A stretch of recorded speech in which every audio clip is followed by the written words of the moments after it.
Hi everyone, this is Kiki with an editor's note on this episode.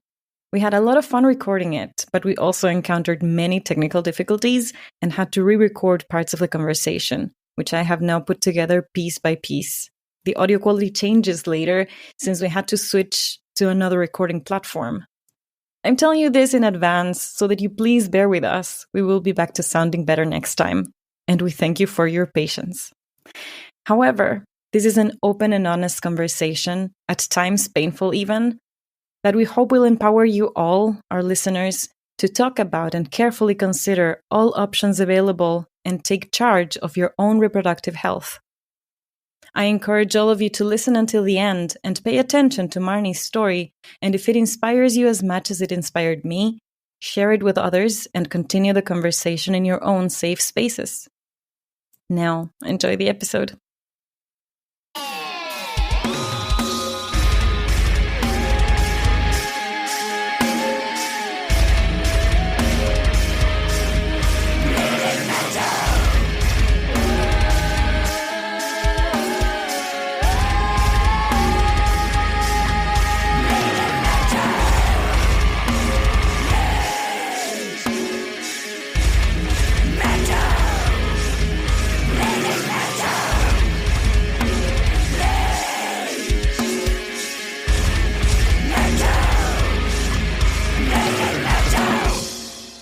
Everybody, welcome to a new episode of the Bleeding Metal podcast. I am your host, Kiki, she, her, and I'm here with my lovely co-host, Pia, she, her, hello. And we also have an amazing guest today. Marnie, would you please introduce yourself? Hello, I'm Marnie, guitarist of We Awake, also she, her. Yes, and today we had a tiny bit of technical trouble, but now we have an even better plan for this episode, so this is going to go smoothly. I hope we're good now. Yes. Yes. So first of all, tell us a little bit about your band, We Awake. All right, I can do that. I think this is the reason why you found me, because I have an Instagram account that is all about my life with my band We Awake. We're a German metalcore band, founded 10 years ago, but we play as We Awake since 2016. We're four very lovely guys, and we're recording our new album right now, and we're very, very stoked. Great. Awesome. Who else is in your band? We're four people right now. Our drummer Florian, our vocalist Marvin, our bassist Calvin, and then there's me, guitarist. Whoop whoop.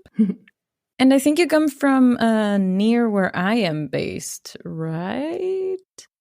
Yes, our vocalist lives in Dortmund, and our bass is in Castrop. All right. Ooh, yeah. Go out for a beer sometime. Yes, of course. Cool. Yeah, I was just reading your Spotify biography, and I always appreciate when Spotify biographies are not taken too seriously and can bring in a little bit of humor. And yours is really well written. So everybody go check out, well, it's in German, but yeah.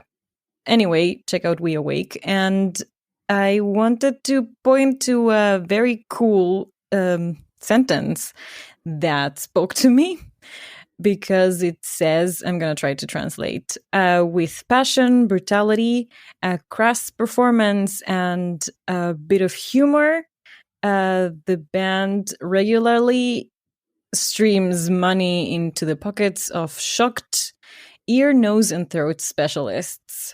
Oh, yes. I love it, but I really hope it's not true. No, I mean, thank you for your appreciation. I mean, I think I wrote this text because I do write most of our social media texts. Awesome. Yes, and that's the point. We try to not take ourselves too seriously, because if you're a member of the metalcore or the metal scene in general, you know that people can take this very, very seriously, and we don't want to be those perfectionists anymore. And we just want to have fun. And if, after all, people like our concept, they will love us. If they don't understand that type of humor, then okay, maybe you should listen to another band, I guess. Fun is a good word right here. You're also very active on TikTok. Yes, we try to be. We try. So people, if you have TikTok, you should also follow the band there because you upload very funny videos. Very funny, often. Okay. We sometimes don't know if people really think that we're funny or weird. I think both. We like the content. We just try to make ourselves laugh because being in a band is a lot of work. And this is kind of like our off time where we relax a little bit, laugh about ourselves and get going. Yeah. And you just played 2 concerts, you said. 2 concerts, yes. And it was, how was it? Quite a lot. It was amazing. Shout out to the crowd. It was a blast. I mean, several hundred people were there. Nice. Both days it was amazing. It was just very late. We had to drive long hours, and the get-in times for the bands were very early. So I just got home an hour ago or so, and we're tired. Yes. But it was fun. And I think one of the gigs was with Horizons, right? Yes, yesterday. Okay. Shout out to Marta from Horizons. She was also a guest in this podcast, I think, in the very first episode. Yeah. Great musician. Met her and she's so nice and talented. And I really, really enjoyed watching the band perform. Yes, they played Euroblast the week before. Very spontaneous because one band had to cancel and they were there as fans. And then I think the organizer said, well, we need a band. Can you play? This is how it goes. Oh, yeah. Can you play in an hour? Yeah, of course. We'll get our gear and we'll play a show. No problem. I got my gear with me all the time. And boxes, everything. Do you want to tell us shortly as well about your journey as a musician? When did you start playing the guitar, etc.? Oh, yes. That's a long story. I try to not ramble around. Started very early. When I was a little girl, I started listening to heavier music when I was very, very young. I don't know if you want to consider Green Day hard music, but for an 8-year-old, I guess that's not usual. Oh, yeah. Then I wanted to start playing the drums, but I did not have the resources. I didn't have a basement. I did not have money to buy myself a drum set or to take lessons. And then for my, I think, 12th birthday, I got an acoustic guitar and I started listening to metalcore, and I tried to do all of that self-taught, and I learned it all by myself, playing the guitar. And a year later, after saving all my pocket money, I got a very, very cheap electric guitar. Very cheap. I still have it. It still works. I don't know how. It costs $100 and it's very crappy. And from there, it just spiraled. I wanted to play in a band without knowing what I was doing. I did not know how to play properly because I never took lessons or anything. And then I found these weird guys. They did not have a name yet.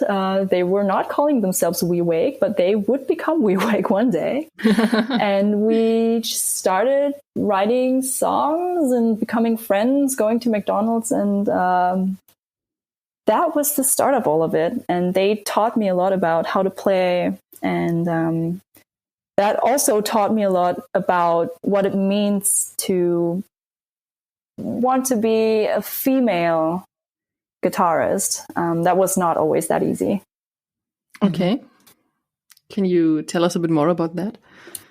If you like, I can. I got rejected a few times because I am a female person. I don't know. I don't think it exists anymore. I tried to find a band via something eBay-like for musicians. I don't know. And I just wrote to bands telling them, hey, I kind of play guitar. Can I join you? And I even got calls from them because they wanted to hear my voice because they could not tell by my name whether I was a boy or a girl. And then they were like, oh, we were not looking for a girl. So no, you can't join us. Yeah, that really happened. And I got ghosted because they found out that I was a female. And when I texted We Awake, who were not We Awake yet, they were not looking for a guitarist. They were looking for a vocalist. And I was so desperate because I could not find people who wanted a girl in their band. And they were nice enough to invite me. And then they said, wow, you can really play guitar. You're nice. We want to be 5 people in the band. So our second rhythm guitarist is going to be the vocalist now. Join us. And from then on, I've been loyal to these guys. Yeah, awesome. But did some of the other bands go into more detail why they didn't want a female in their band? No. I don't understand it. I think that a lot of people think that there's a difference between men and women when it comes to skills, maybe. And maybe people just have not seen a female artist that's not on the microphone, you know? And they maybe think, oh, a girl, that might be stressful. Oh, we might get into trouble because, you know, when boys and girls deal with each other, that's going to be romantic. And oh my God, someone's going to fall in love and she's going to be on her period. Oh no, what are we going to do? What's happening? How can we handle that? Do we have to paint our practice room pink? I don't know. Yeah, no, they never gave me any the only thing that I can understand somehow is that they might think, okay, when we go on tour, we might need an extra hotel room because she can share the hotel room and stuff like that. I can imagine that some people have these thoughts, but that's honestly something you can talk about. Yeah, but they never talked about this. That was the problem. They just ghosted me and said, no, you're a girl. Okay, wow. To this day, stuff like that happens. People come up to me asking, whoa, you play guitar? Like, can you hold this thing? Do you know what Isn't that is? it heavy for your tiny woman's body? What? Yeah, I mean, I'm very, very small. So a guitar looks huge on me. But that does not have anything to do with how you play it, with a skill. Yeah, obviously, yes. Another thing, maybe we can switch to our main topic now. Maybe also people fear that a woman will have a child one day and has to quit the band then. Yes. And that's something you have also written on your Instagram page. It's not the case with you. Maybe you want to explain yourself. Yes, that's our main topic today, child-free by choice. I am openly child-free. I've always known I don't want to have children, and this is something very personal, but I go out with it so that other women, I'm talking about women now because I am a woman and I can't talk for men or non-binary people or other genders. Women are pressured to have children, and I guess that a lot of people don't know that this is a choice you can make and that only because you have a uterus, that does not mean you have to like children, you have to want children, or you have to like being a part of a family. And I knew this early on, and I noticed that this is a huge problem. And, you know, you could go into detail here about bodily autonomy and all of this and feminism. But I think it's very important to educate people that not all uterus people are women. People with uteruses are going to have a family. Yes, and that is something that I also wanted to say, because when you're a girl, from a very young age on, people ask you, how many children do you want to have? They don't ask you, do you want children at all? The question is always how many. And if you, I was like that I said, I don't want to have children when I'm older. And people were shocked and were like, no, that can't be, and everything. You'll change your mind. Yes. I have to told you. Yes. I have to be transparent here. I have a child now. I am a mother, but that was not it was not so important for me to be a mother. And I was like, maybe I won't have a child. Maybe I will have up to 3. That's what I could imagine. But I was always like, if it doesn't happen, it doesn't happen, and I will be a happy person anyway. And for me, it was important that my partner, that he also takes care of the child. And now we both work part-time to take care of the baby, because it's a baby at the moment still. And he takes care so much of our child also. We try to split it 50-50. That's not always possible. But for example, when I was pregnant, I was tired. I was so tired all the time. I was only able to work and to sleep. And he did everything else. He did the household on his own, everything. So he supported me where he could, and he still does this wherever he can do that. And that was important for me, to have a partner who is supportive like that. And with another partner, I wouldn't have wanted to have a child. So just to make this transparent, that I have a child, but that was also a conscious decision. And we were not like, oh, let's go have a baby now. We just said, okay, if it happens, it happens. And if not, it doesn't happen. So it was not planned anyway. Yeah. So you're just saying that it's not your life purpose to be a mother. It happened and you're happy, and that's so great. But you're not less of a woman if you don't happen to have more children. Yes. And you are also a woman if you don't have a child at all. So motherhood and to being a woman, that is not connected at all. Yes, that's that. The one thing I think is really important to what you said, Pia, is about it being a conscious choice. And the remark that I wanted to say about one of the things that you just said about having a supportive partner.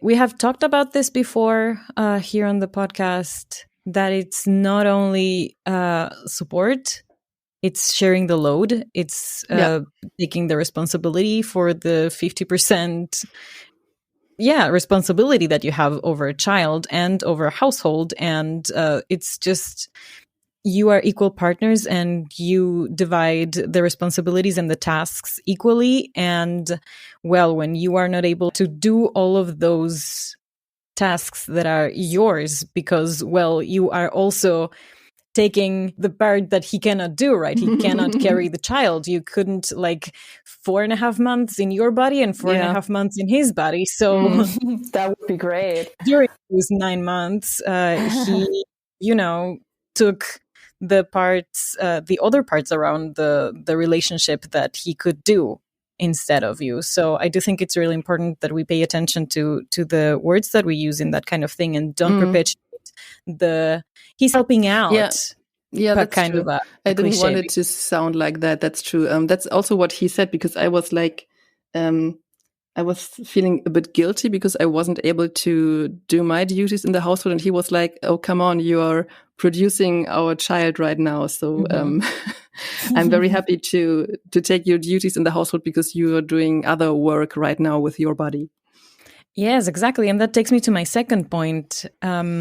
As you were saying, the people with uteruses, people who can bear children, I do think there is more of a pressure to female presenting people with uteruses to have children, like the social pressure. I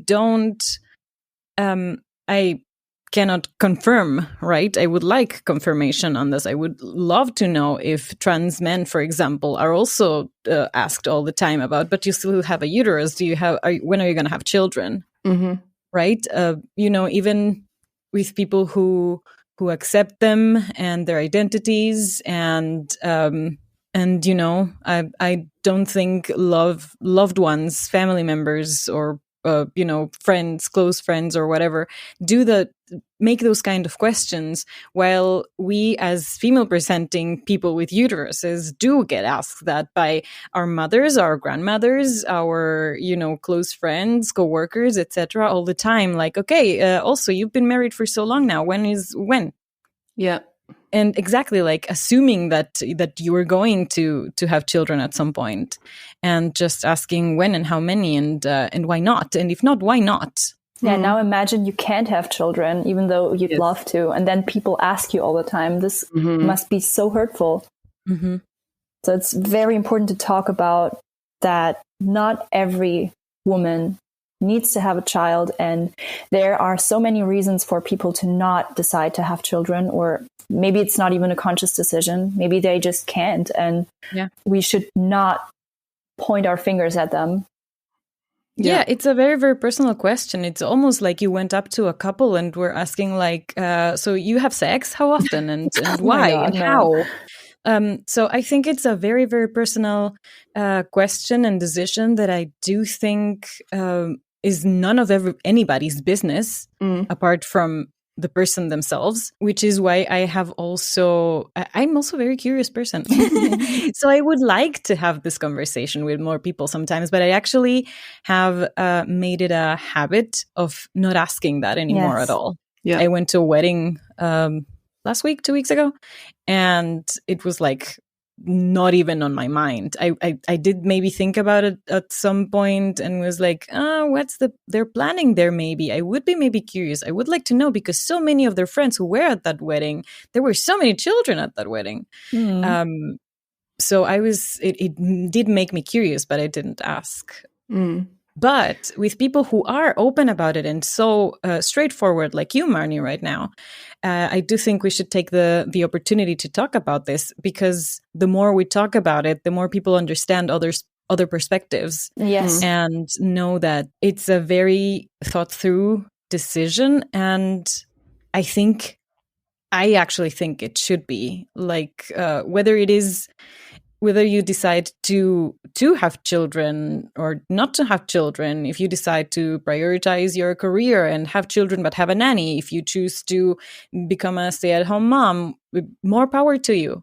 But maybe think it through and weigh the advantages, disadvantages, pros and cons, and everything of those decisions, and not just like probably a lot of the generations before us just think that it's part of what you have to do in life and just go do it. And this is so dangerous. And this is why I'm here talking about it.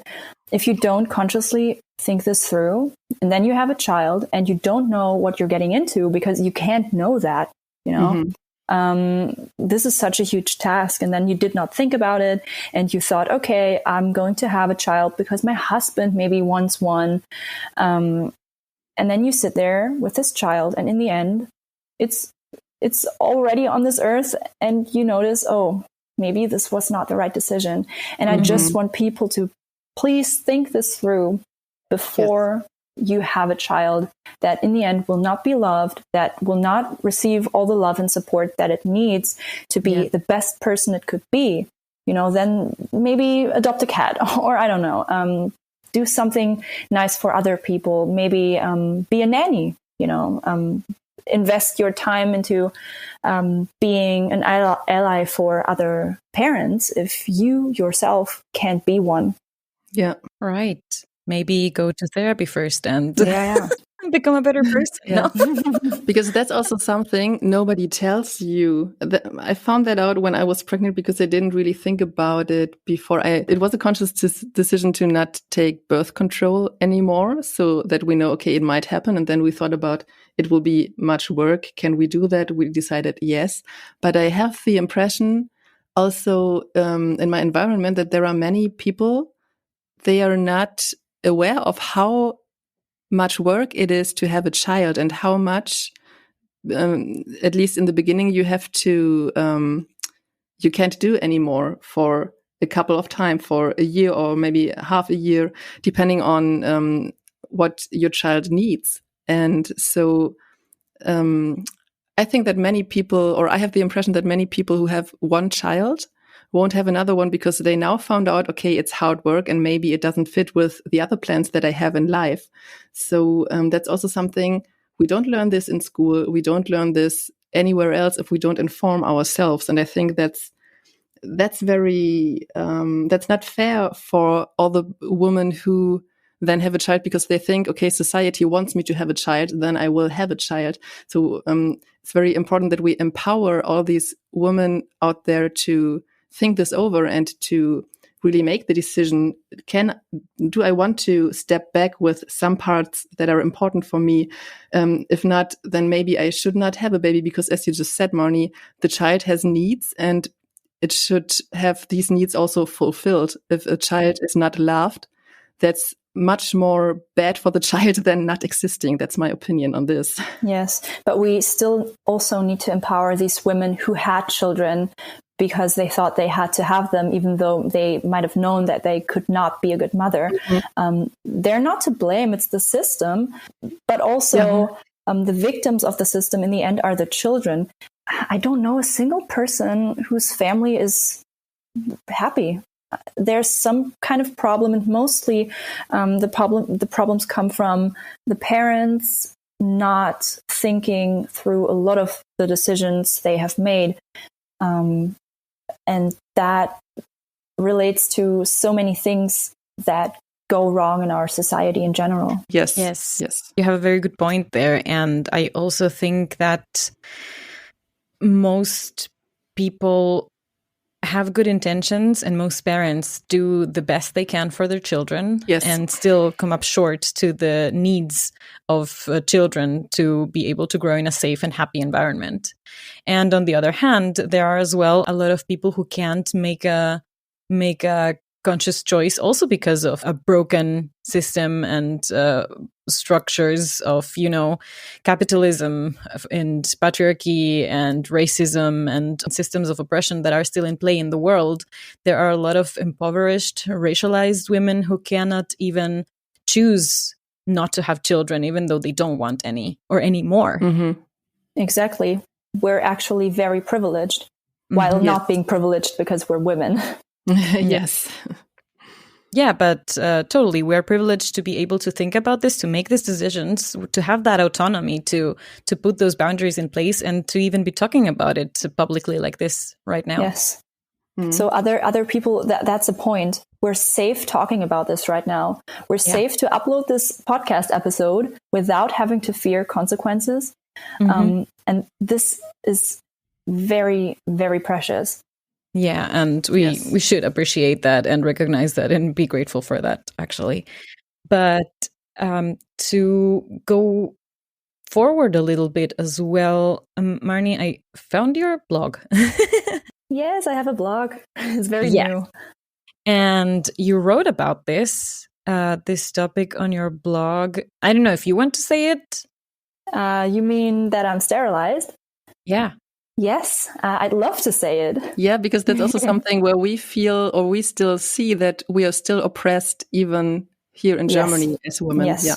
I don't know if this is public knowledge, but a lot of women or people with uteruses, as we were saying before, go to gynecologists and ask for a sterilization and just get denied because you might want children later. You just don't know yet. Yes. Or how old are you? Have you talked this through with your partner, your husband? What does your husband say? That's my favorite. Yeah. What does your mother say? Doesn't she want to have grandchildren? Or you're still too young. Let's wait 5 years and then we can maybe talk about it. Oh, you're a woman. You can't decide that. That's the same. So it's taking away the power of decision. And it's not only discriminatory and oppressive, but just very, very humiliating. Thank you. Yes, that's the word that I was looking for. But you actually made it. How was it? How was that? Tell us the process. And first of all, you're still young, right? I'm very, very young. I'm 24 now. And I got sterilized when I was 23. 1.5 years ago. I wanted that procedure done since I learned about it. I learned that sterilizations exist when I was 15. And I always knew that having a child is not for me. I never felt connected to my uterus. So that was a very, very strange concept. And I dealt with a lot of fear when it came to getting pregnant. Oh my God, this is very, very funny, but I think a lot of people can relate. On Amazon, I bought these 50 packs of pregnancy tests regularly. And I suffer from irregular periods. So that was never a reliable indicator. So I could never really tell, okay, did something happen? Or, did I do something wrong? So I regularly, maybe twice a week, took a pregnancy test because I was so afraid that I might get pregnant. I might not notice it because I knew that if I had a child, I could not be able to be a good mom. I had to throw all my plans out the window. I would prove everyone right who told me, oh, you can't play in that band for long. You're going to be pregnant. You're going to have a huge belly. How's the guitar going to fit? That's stuff that I was told. So yeah, it was hard to find a doctor who would do the procedure. But we have something in Germany. I don't know the English term. An NGO. An NGO, yes. That's... they formed a few years ago, and they developed a map where you can see which doctors in Germany are willing to perform a sterilization on a child-free woman or on women who are very, very young and maybe not child-free. So I found a doctor near me, I think 2 hours of driving it took. After talking to several gynecologists in my area who refused to help me with that because they were saying all those things we just ironically said. They told me horrible things about myself. They really took away my autonomy, I felt. They wanted to take the responsibility for my reproductive health. And the bad thing about that was that I don't know if you know these copper balls, these IUDs. IUDs, and they then said, okay, you're very young, maybe try an IUD.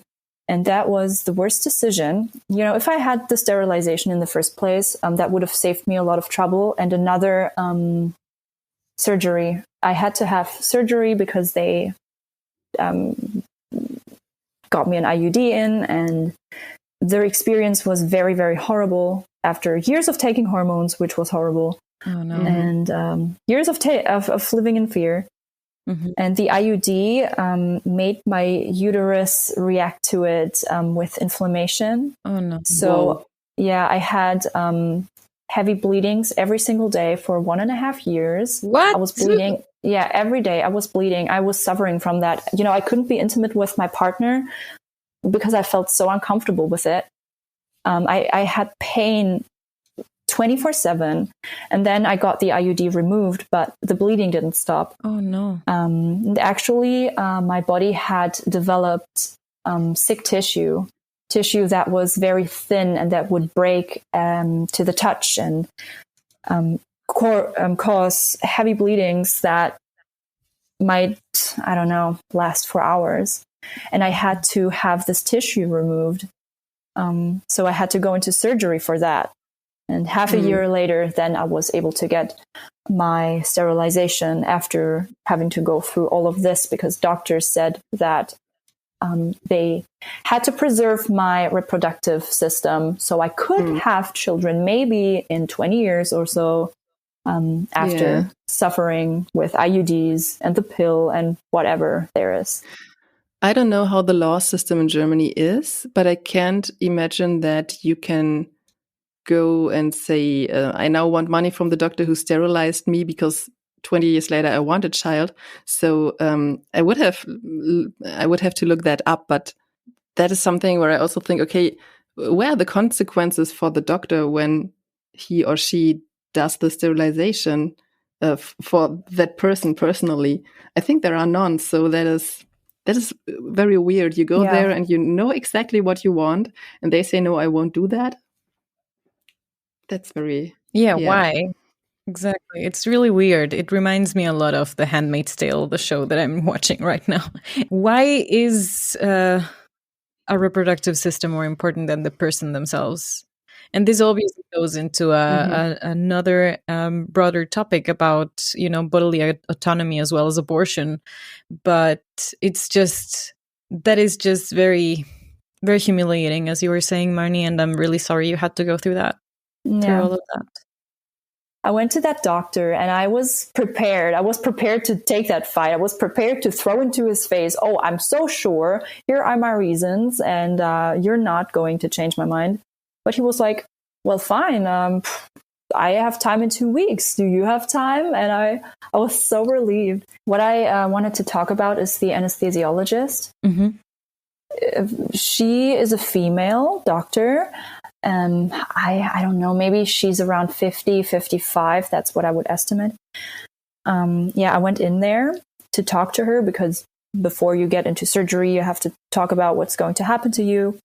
And she obviously did not know why I was coming. And then she would look up my file, and then she saw that I'm in for a sterilization. And, everything was set. I was talking to the doctor about this. I have paid in advance. I had to pay for this myself. It was very expensive, but I love to pay all this money to get this done. Right, because insurance won't cover women's reproductive decisions. Right, because it's not important enough in our system. So she then told me, oh, you're very young. Are you sure you want to go through with this?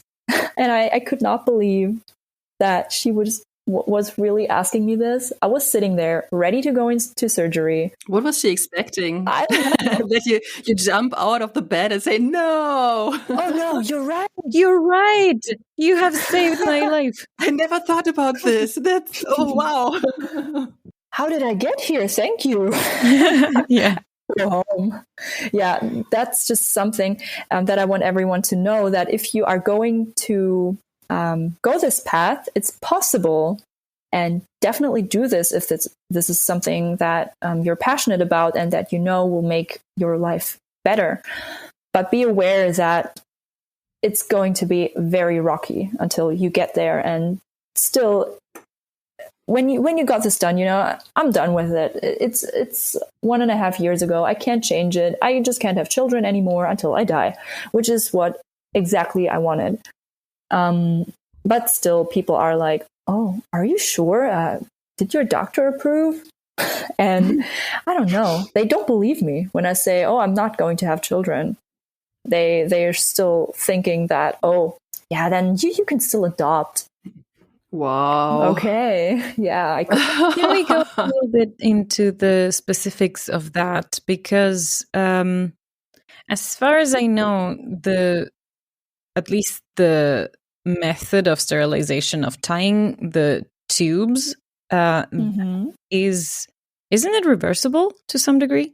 To some degree, it is reversible. So what they did with me was they cut out a part of the tubes and then they tied them on both sides. Mm-hmm. So you could possibly reverse it. It's very hard to do this on women. It's easier to reverse a sterilization in men. I think the chances in general are 50% for women. And 99 for men, yes. Yes, but I guess because they took out huge parts of my tubes, the chances are even lower. Mm-hmm. But what I could do is I could get IVF treatment because I still have a uterus that does function. Mm-hmm. The egg just can't travel to the uterus.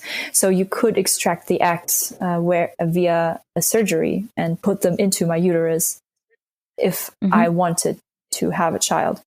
But that would not only be a very long and hormonal process, that would also be very expensive. But it would be a very, very conscious thing to do that I don't plan on doing. But, it would be something that you have to think about very heavily. And so I have not lost the capability of carrying a child. I just can't conceive naturally. Mm-hmm. but that still is a huge catastrophe for mankind. Yes. Yes. Wow. Yeah. First of all, thank you for sharing this with us and for letting people know how it works or how it can work, and where in Germany you can find help, or where you can find doctors who do this surgery at all. I'm happy if I could help someone with it, because I myself struggled so much with that. And if I can only help one person or make them feel a bit empowered about this, then I'm really, really happy. I think it helps a lot already to feel understood, to feel that we're not the only one, or that you're not the only one. Anybody out there, you're not alone in this. And thank you, Marnie, a lot for sharing your story with us. I am sure that there are people out there who need this information and who will feel empowered by it, and who hopefully will not have to go through that very difficult journey that you did. I hope so. I don't wish this upon anyone. And also interesting that doctors refuse to do this, even though you are still able to have a child one day. Yes. I don't know why this is. I think that people are just not educated enough. A lot of doctors, from what I heard, fear that they might have to face consequences if a woman decides otherwise later in life. But you sign paperwork, and it's pretty safe that you can't really sue anyone for performing a surgery on you that you wanted in the first place. It's a bit like with piercings and tattoos that you have to sign some paperwork. The contract. Also, congratulations. Thanks. Yes, let's celebrate this. It's we were saying it took a lot of hard work, but you finally got what you wanted, and I'm sure it's a big relief for you from what you were saying. Definitely. I can imagine it's a big relief for your mental health as well. Definitely, yeah. I had nightmares several times a week where I would dream of having to give birth and not noticing I'm pregnant. I really suffered from that. And also in the relationship I was in, I suffered because I was afraid that something might happen. So I could not really relax. And actually, the day when my sterilization took place is like a second birthday, because it was the biggest wish that I had for my life to get this done so I can feel a bit more like myself. Yeah, you were saying you had that idea or that wish for so long already, since you were very, very young, since you were a teenager. So I bet that it was a big relief, and I can actually identify myself a lot with that. Really? And totally. When I was a teenager and in university and such, I was on the pill since I was 18 for 10 years. And that also screwed up my mental health a lot. I had all of that kind of the mood swings and the things that are associated with that as a side effect as well. And I also had this big fear of, what if it fails? What if it, I was drunk that night. What if I don't know, it didn't do its work? It wasn't effective or whatever. And I also had nightmares of all of a sudden being pregnant. And then when 11 years ago, when I got together with my partner, ever since it's been, we've forgotten about that. But we had this tradition of every time I got my period, we would high five, because it was yes. That's what we did as well. I'm on my period. Oh God, nothing happened. Great.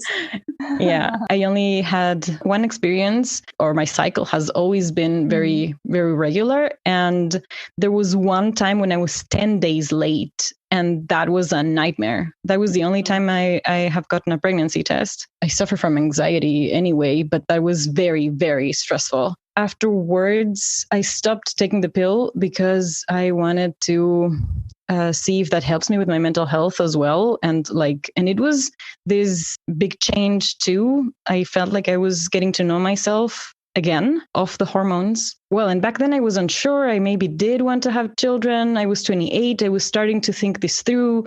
Then we decided against it, and I got an IUD 2.5 years ago. A very painful procedure as well, but I'm also very happy about it. For me, it's like this thing of I can barely, handle my own mental health and myself. I don't think I want to be responsible for another person's life in that situation. So that is one of the reasons, one of my reasons to not have children. I have several others, and more men should get vasectomies as well. As we were saying before, those are better reversible. And I respect that decision a lot. I have met now one person in Ecuador even. He actually wants to be a father, but he wants to adopt. And so he just got a vasectomy and keeps his dream of adopting alive. The possibility should be more talked about and known and out there. Definitely. The whole topic is something that people should get more knowledge about at all, because as I said earlier, there is so much about motherhood or parenthood that you don't know, that you find out, or that you have to find out yourself, even though we have a lot of institutions who should teach you things that you need in life. And yes, also the possibilities of sterilization. How does it work? Where can you do that? Also vasectomies for men. I think men know that the possibility exists, but there is so much that nobody ever talks about in an environment where you go to get knowledge. So everything we were just talking about, I think, is stuff that we learned because we found that out ourselves, because we educated ourselves. And that's why we're here, so that people know that we're allowed to talk about this and to open up the conversation. Yes. And I think there are so many people who never think about this and who don't have the capacity or the possibility to educate themselves on this. And also, as I said, the pressure on women, what we said in the very beginning, that everybody expects you to have a child, so you never, or you maybe never question that. And you think, okay, that's expected of me, I have to do this, or I do this because I never really thought about that. And that's also something that we want to do with this episode, to empower everyone to think about this. And if you decide to have a child, all power to you. If you decide to not have a child and get a sterilization, all power to you. It's your body, it's your life, it's your decision. Yes. No one has the right to police you on that. Not a doctor, not a partner, not your family, no one. Only yourself. Exactly. And this is what is so important to me, that people understand that your life is your decision. You only have this life. If you want to be a doctor, become a doctor. If you don't, even though people expect that from you, then do something else. I know a person who comes from a household where everyone, studied, became a doctor. And the person I know, she does not want to go to university. And, this is a different topic, but it's about making decisions for yourself. She wants to learn a job that is not considered, I don't know how you say it, but it's not considered a good choice for people who think that the best choice is to go to university. You know what I mean? Yeah. They expect you to go there. It's so brave that she makes this decision, that she says, no, I'm not going to do what you want me to do. I'm going to do what I want myself to do. And we can open this up in every single aspect of our lives. Yes. And I think that touches as well, since you mentioned that the person you were just talking about is a woman or identifies as a woman. It's also important to point out, I know it might shock some people and for others it might be obvious, but women are humans, are people. We have rights and we are able to make decisions, and nobody should ever take that away from us, take that power away from us, and or make us feel like we're not capable of taking those powerful decisions about our lives. I think we need worldwide, and that is obviously easier in some countries to do than in others, but we need public sexual education that is modern, that has inclusive language, that includes all people, when talking, for example, about contraception, that it's not just about women taking the pill and maybe using condoms, but also talking about other types of contraception as well for persons with penises. And yes, and that access to information should not always come from an empowering sexual education, but also from not restricting the access to information by doctors, right? Doctors should be not only allowed to talk about all of the possibilities with all of their patients.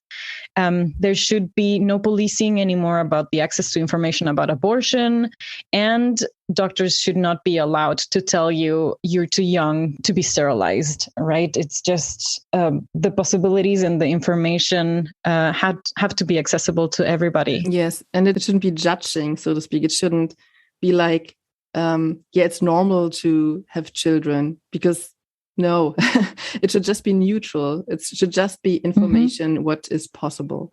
Yes, and that was my other point about family. We need to optimize, develop, change the definition of family. A child-free couple is a family.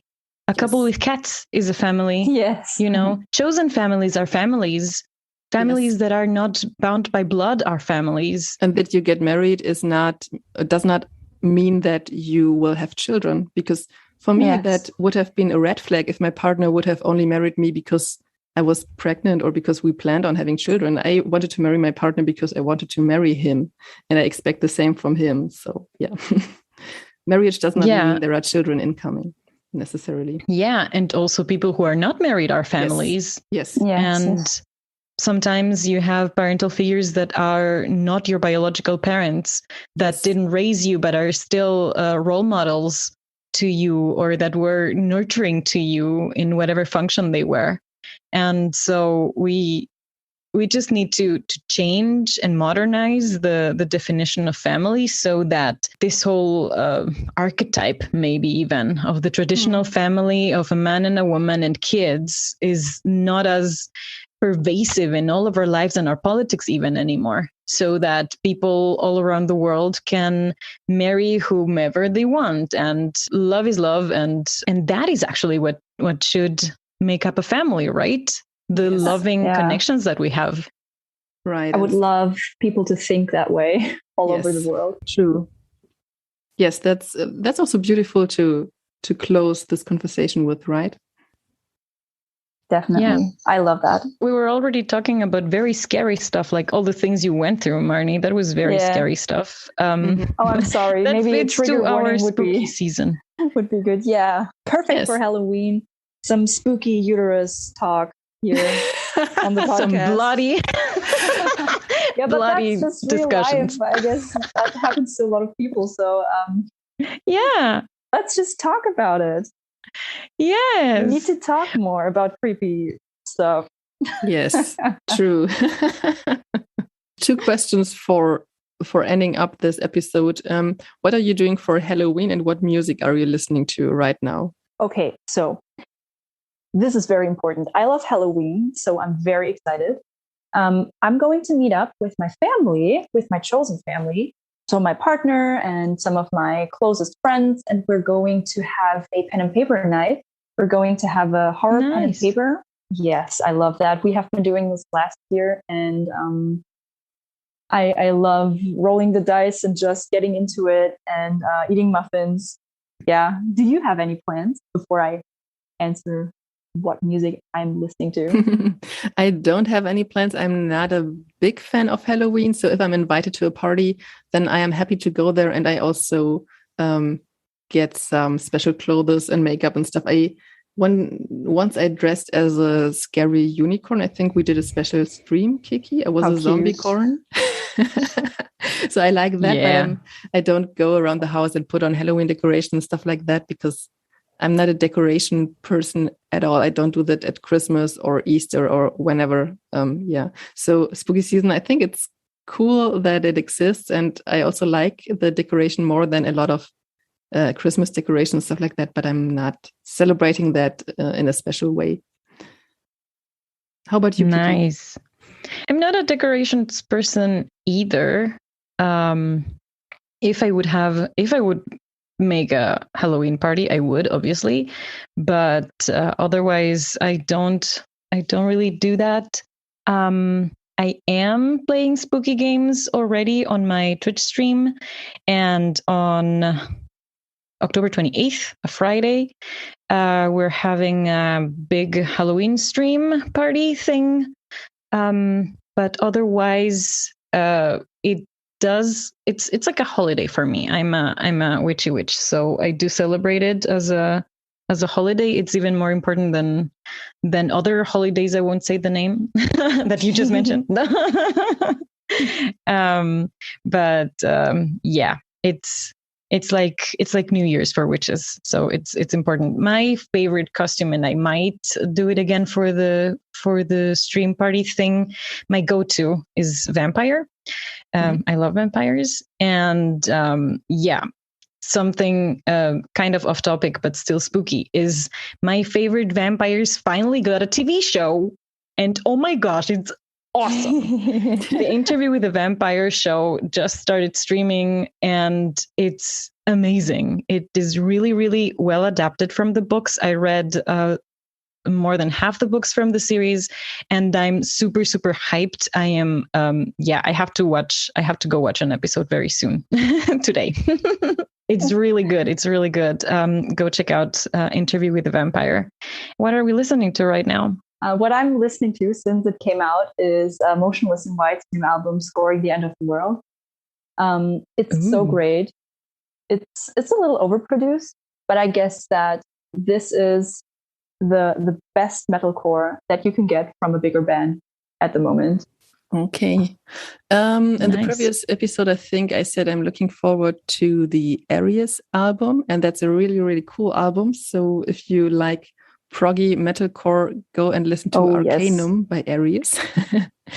I also listened to the Electric Callboy album, and as I said, I don't expect much, and my expectations were, the rest of the album that hasn't been released so far is just okay. It's a lot of filling material, I think. There is only one song that I think is a bit better, and the song Arrow of Love only works with the music video that they released for that one. But Mind Reader is a good song, but the rest is okay. I don't really need that, but I still go with the hits, like We Got the Moves and stuff like that. I really celebrated that, and I still do.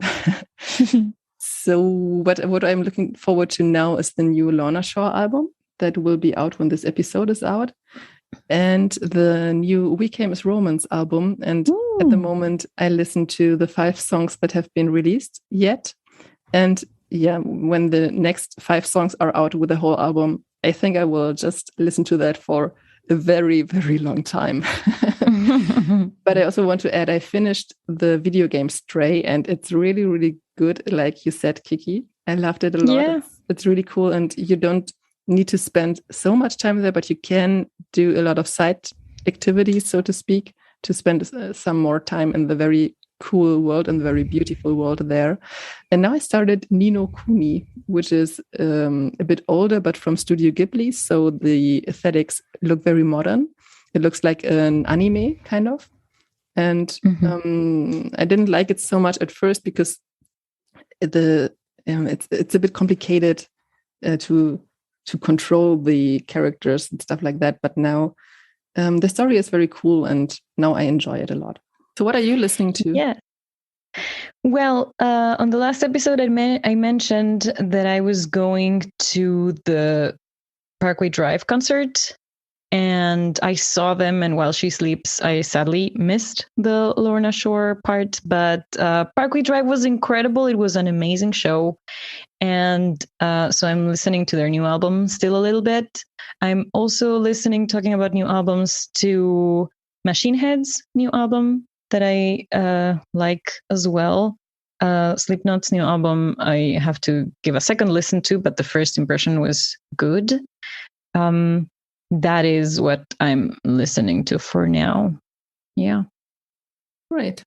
Great taste. So yes, thank you again, Marnie, for being our guest and for sharing all these things with us. Thank you out there for listening to this podcast. Thank you, Kiki, for being the host of the show. Thank you. Right back at you. Thank you. And yes, I hope you tune in next time again.